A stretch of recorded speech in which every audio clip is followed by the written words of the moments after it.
Hi, I'm Josh Ellsworth, General Manager with Stahl's CAD/CUT Direct, and this is a lesson all about blades for cutting heat-applied film and sign vinyl. The first thing you want to understand is the different blades available in the marketplace. There are 45-degree blades, 60-degree blades, 37-degree, 54-degree, 57. There's a range, but typically every cutter manufacturer has at least one low-degree blade. That's typically a 45 that's used for most of your standard vinyl cutting, and one high-degree blade, so something close to a 60-degree that's for thicker materials or for more detailed cutting. That's the concept with that. Regardless of what blade you choose, it's important to make sure you have it dialed in correctly. When I go into different shops, that's one of the biggest mistakes. One of the first things I see is that they have the blade sticking out too far. So let's show you an example of that. I've preset this blade how I see it in most shops when I go there. It's sticking out way too far. You really want the extension of this blade to only be going out about a half of a credit card's thickness. So I'm going to retract and adjust this back.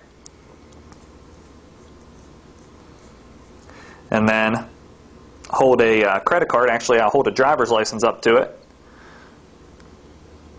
just in case you thought you were going to get my credit card number. And you can see up against the license that the blade is sticking out about the thickness of the license. So there's no exact science to this. Actually, there is if you had the right tools, but it's really easy to set it this way. You want it to be half of a credit card's thickness to a credit card's thickness. So this is about right. You want it so it's just barely pricking your finger. So I'll let you get a nice clean view of that. Now that's dialed in properly. That's a Roland blade holder. There's a lot of other blade holders that I have here today.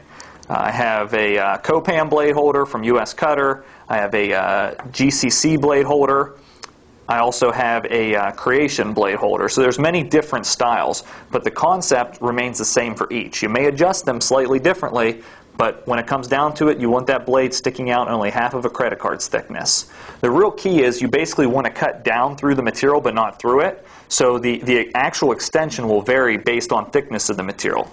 If you get close, you can dial in with the downforce on your machine. That's the important thing. So you're not constantly having to change your blade depth. Often people will stock two blade holders. One set up for a 45-degree blade for cutting regular films, and another set up with a 60 or a higher angle blade for cutting thicker materials like flock and glitter or high detailed work on foils, things like that, so you get a cleaner, better cut. It's also important to remember that when you change that angle of your blade, when you change the degree of blade, you always have to change the offset on your cutter.